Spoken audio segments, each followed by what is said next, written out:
In Japan, between August 1988 and June 1989, a series of unspeakable crimes shattered the peace of Tokyo and Saitama Prefecture.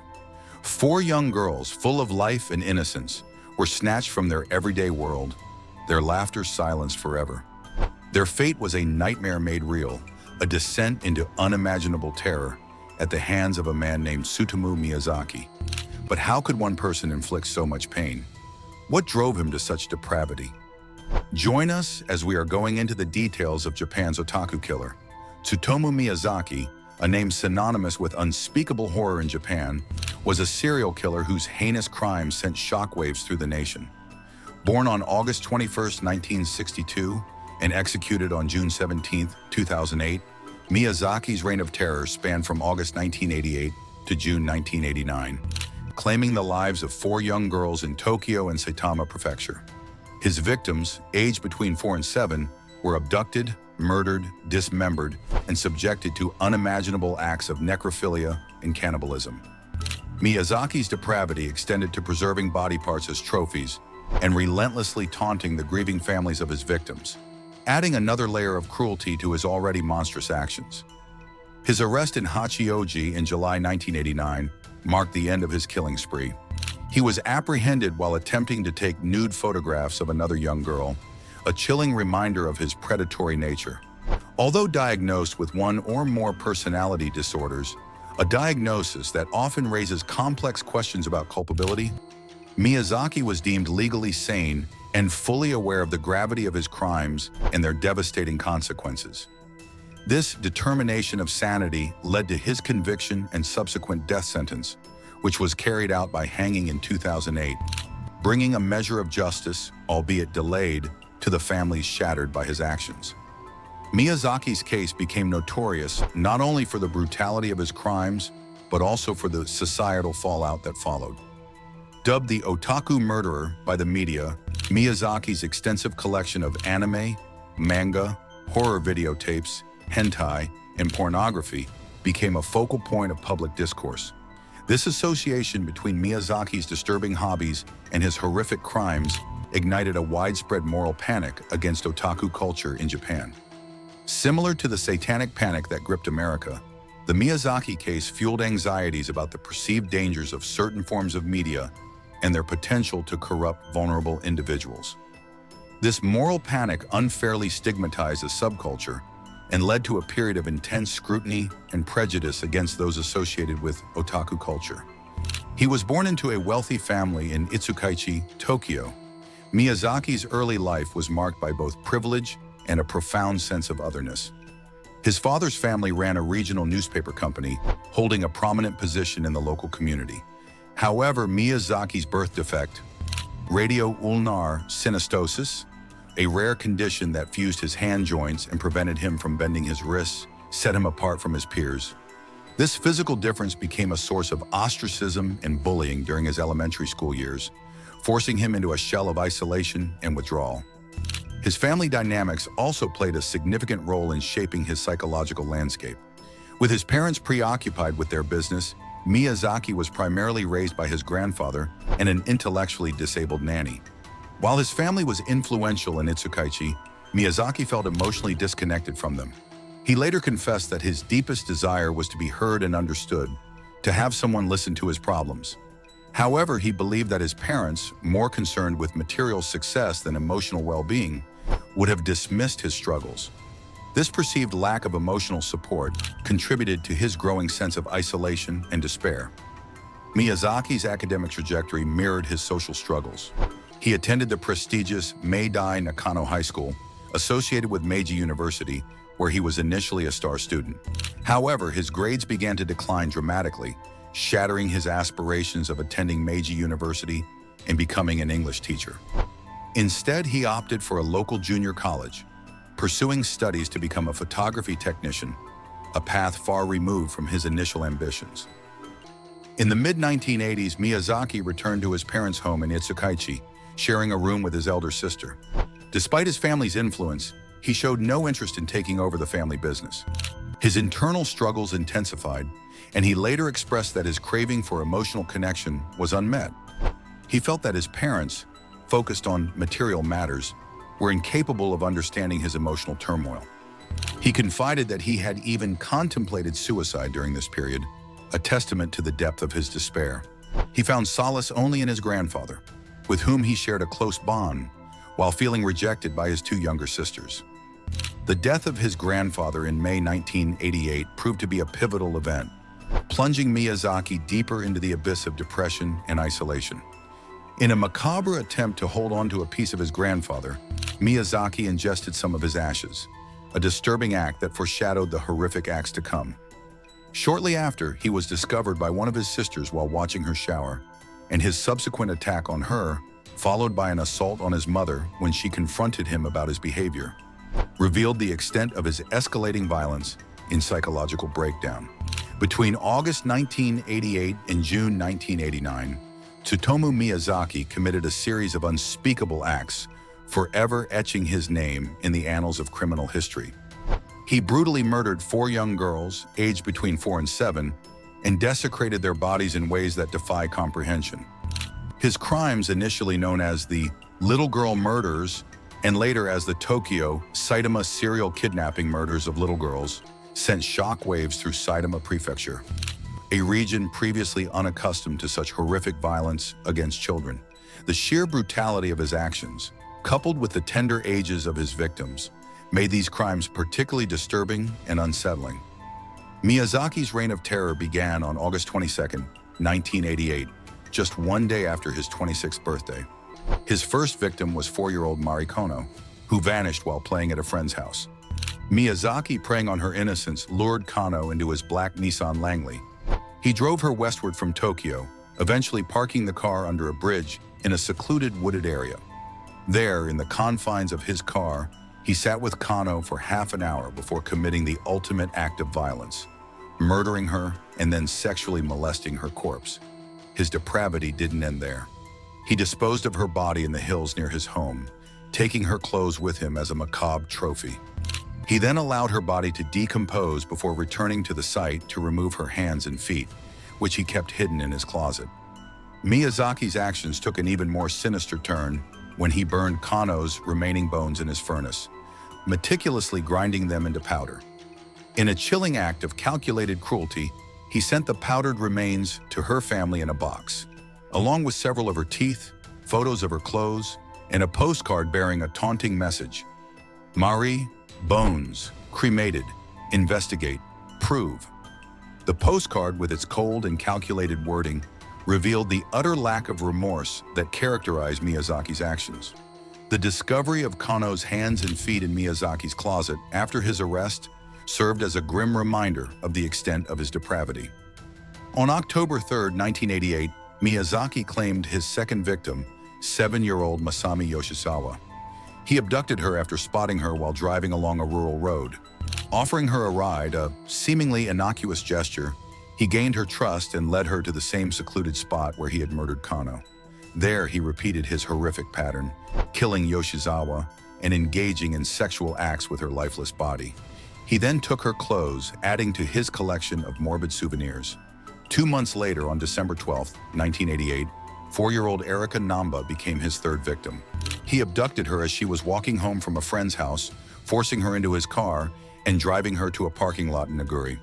There, he forced her to undress in the back seat and began taking pictures of her, further demonstrating his obsession with control and degradation.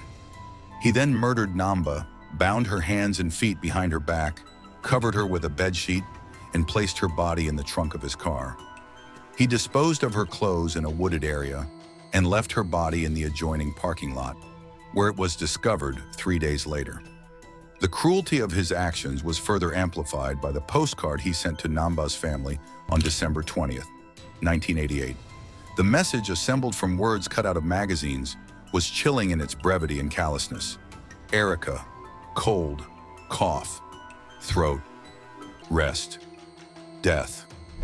The final victim in Miyazaki's horrifying spree was 5-year-old Ayako Nomoto. On June 6, 1989, he convinced her to let him take pictures of her, exploiting her innocence and trust. He then led her into his car and murdered her, covering her corpse with a bedsheet and placing it in his trunk. Miyazaki took the body back to his apartment, where he spent the next 2 days engaging in sexual acts with her remains, meticulously taking photos and videos of her body in various poses. His actions were a clear indication of his necrophilic tendencies and his complete disregard for human life. As Nomoto's body began to decompose, Miyazaki dismembered it, abandoning her torso in a cemetery and her head in the nearby hills. In a particularly gruesome act, he kept her hands, drinking blood from them and even cannibalizing them. The horror of his actions reached new depths with this act of cannibalism, revealing the extent of his depravity. Fearing that the police would find Nomoto's body parts, Miyazaki returned to the cemetery in the hills 2 weeks later, retrieving the remains and bringing them back to his apartment, where he hid them in his closet. This act of retrieving and hiding the remains further underscores the calculated and meticulous nature of his crimes. On July 23, 1989, Tsutomu Miyazaki's reign of terror finally came to an end, not amidst the gruesome scenes of his earlier crimes, but in a public park in Hachioji. He had targeted 2 sisters playing there, successfully separating the younger one from her older sibling. His intent was clear: to continue his pattern of exploitation and abuse. He convinced the younger girl to undress and began taking photographs of her in a state of nudity. However, his carefully laid plans were disrupted when the girl's father intervened. He confronted Miyazaki, physically attacking him in an attempt to protect his daughter. Though the father was unable to subdue Miyazaki, his actions were enough to break the spell of control Miyazaki held over the situation. Miyazaki fled on foot, leaving behind the scene of his interrupted crime. He eventually returned to the park to retrieve his car, unaware that the father had alerted the authorities. As he approached his vehicle, he was met by police officers who promptly arrested him. The subsequent search of Miyazaki's 2-room bungalow revealed a disturbing collection of 5,763 videotapes. These tapes contained a variety of content, ranging from anime and slasher films to, most disturbingly, video footage and photographs of his victims. The discovery of these recordings provided irrefutable evidence of his crimes and offered a chilling glimpse into the depths of his depravity. Throughout his trial, Miyazaki maintained a perpetually calm and collected demeanor, appearing indifferent to his capture and the gravity of his actions. This detached attitude further underscored the disturbing nature of his personality and his apparent lack of remorse. Following Miyazaki's arrest, the Japanese media dubbed him the Otaku Murderer, a label that linked his crimes to the otaku subculture. This association sparked a widespread moral panic, with many speculating that his extensive consumption of anime and horror films had somehow transformed him into a killer. Newspapers ran sensationalized stories claiming that Miyazaki had retreated into a fantasy world of manga due to a neglected upbringing, further fueling the public's fear and distrust of otaku culture. Keigo Okunogi, a psychoanalyst at Tokyo International University, contributed to this narrative, suggesting in an interview with the Shukan Post that a generation of youth who lacked strong parental relationships and who struggled to transition from the fantasy world of videos and manga to reality posed a significant danger. However, these claims linking Miyazaki's crimes to otaku culture were met with skepticism and criticism. Eiji Otsuka, in his book on Miyazaki's crimes, argued that Miyazaki's collection of pornography may have been exaggerated or even manipulated by a photographer to sensationalize his perversity. Fumiya Ichihashi further suggested that the information released to the public played into existing stereotypes and fears about otaku, conveniently bolstering the prosecution's case. Sharon Kinsella argued that large collections of manga and videos were common among young people living in the Tokyo area at the time, suggesting that Miyazaki's collection was not necessarily indicative of any predisposition to violence.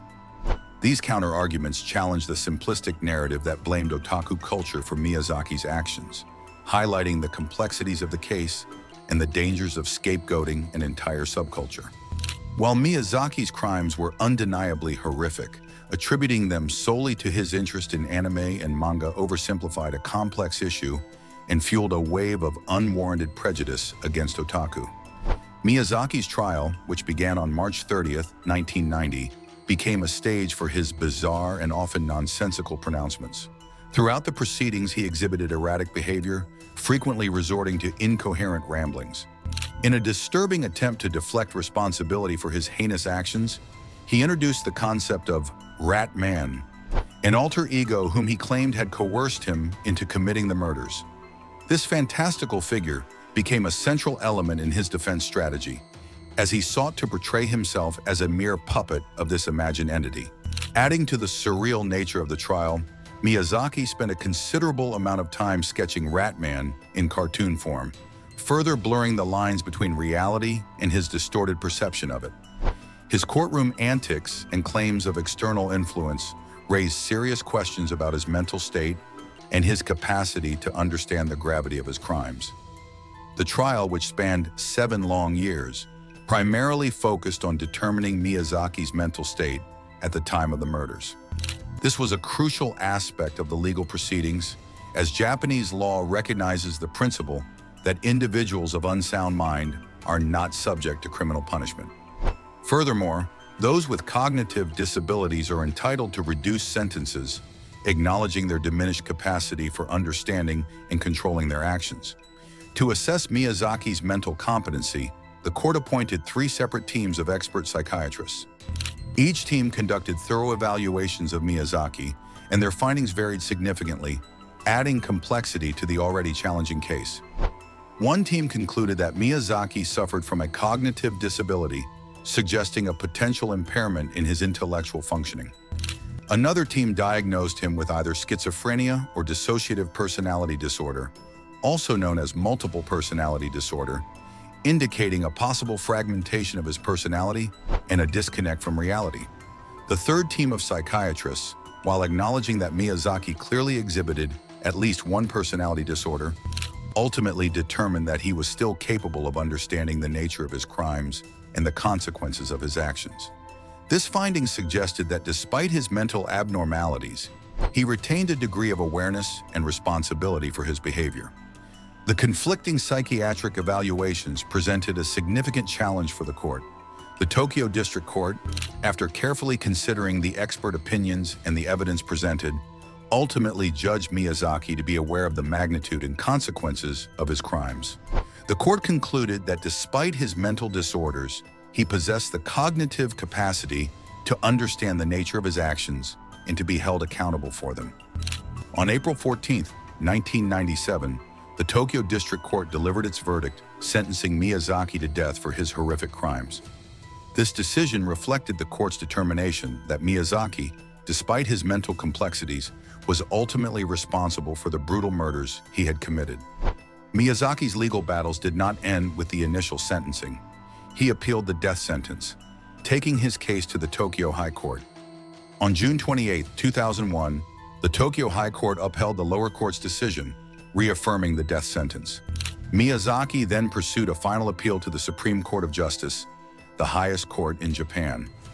On January 17, 2006, the Supreme Court of Justice delivered its final verdict, also upholding the death sentence.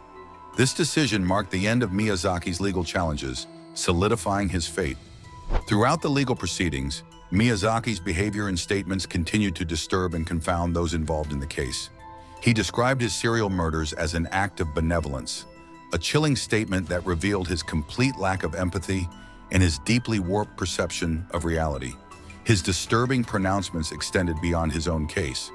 When child killer Kaoru Kobayashi described himself as the next Tsutomu Miyazaki or Mamoru Takuma, Miyazaki responded with a strange sense of possessiveness, stating, "I won't allow him to call himself the second Tsutomu Miyazaki when he hasn't even undergone a psychiatric examination." This bizarre comment underscored his distorted sense of self-importance and his desire to maintain a unique, albeit infamous, status. Finally, on June 17, 2008, Minister of Justice Kunio Hatoyama signed Miyazaki's death warrant, setting in motion the final stage of the legal process. On the same day, Tsutomu Miyazaki was hanged at the Tokyo detention house, bringing an end to his life and his reign of terror. Writer Ruzo Saki, reflecting on the long and complex trial, observed that Miyazaki, in the end, was not willing to criticize Minister of Justice Hatoyama, perhaps indicating a final acceptance of his fate.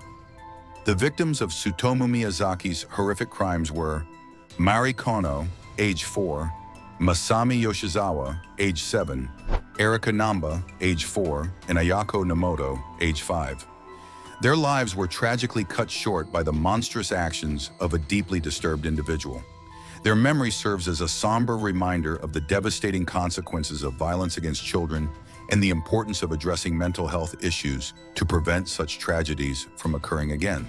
In short, Tsutomu Miyazaki's case remains a chilling reminder of the darkness that can exist within the human psyche. His horrific crimes against young innocent girls shocked Japan and ignited a moral panic that unfairly targeted the otaku subculture. While his extensive collection of anime, manga, and horror films became a focal point for public anxiety, it's crucial to remember that these interests were not the root cause of his violent behavior. Miyazaki's actions stem from a complex interplay of psychological factors, including his early childhood isolation due to a physical deformity, his struggles with social interaction, and the deep emotional void left by the death of his grandfather. These factors, combined with his fascination with visual media, created a breeding ground for his dark fantasies to manifest in the most brutal and devastating way. The legal proceedings surrounding Miyazaki's case were marked by complexity and controversy. The conflicting psychiatric evaluations highlighted the challenges of understanding and assessing mental competency in individuals with personality disorders. While some experts argued that Miyazaki's mental state diminished his capacity for responsibility, the court ultimately determined that he was aware of his actions and their consequences. This decision, along with the subsequent upholding of his death sentence, underscores the legal system's commitment to holding individuals accountable for their crimes, regardless of their mental state. Miyazaki's execution in 2008 brought an end to his life, but it did not erase the memory of his horrific deeds. His case serves as a stark reminder of the importance of addressing mental health issues and providing support to those struggling with isolation and emotional distress. It also highlights the dangers of scapegoating entire subcultures in the wake of tragedy. While Miyazaki's crimes were undeniably horrific, they were the actions of a deeply disturbed individual, not a reflection of the otaku community as a whole. Ultimately, Miyazaki's case stands as a somber testament to the fragility of innocence and the enduring need for vigilance in protecting the most vulnerable members of society. That's all for this video. We hope you have found this video informative and interesting. What do you think is the most disturbing aspect of the Miyazaki case? Let us know in the comment section. Make sure to subscribe to our channel and hit that bell icon for more interesting videos like this. Thank you for watching our video.